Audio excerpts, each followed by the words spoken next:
আরে এআই আসতে এখন টাইম লাগবে, এখন তো ফেক টেকে চলছে, এটা এখন মডার্ন যুগের ইতিহাস।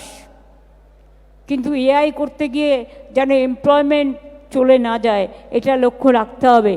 পেটের ক্ষুধা বড়ই ক্ষুধা, আমি এমন কিছু করব না যাতে আমার লোকেরা বেরোজগার হয়ে যায়, তাদের দিকটা লক্ষ্য রাখতে হবে।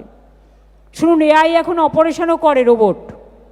কিন্তু বলুন তো একটা ছোট্ট কথা, আমি একদিন জিজ্ঞেস করেছিলাম, যেদিন পিজি হসপিটালে ফার্স্ট রোবট অপারেশন করলো, আইলাম very good, robot is operating the people.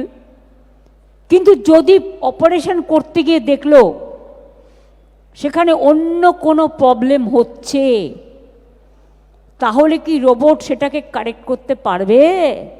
বলল না। আমি বললাম তাহলে তখন কি দরকার?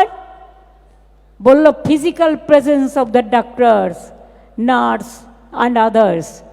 এখানে হিউম্যান টাচের দরকার আছে, ব্রেনের দরকার আছে। কি করে করবে? এআইতে আপনি যেটা সেট করবেন সেটিংটা চলবে, কিন্তু হিউম্যান টাচের এবং মানুষের ব্রেনের একটা দরকার আছে।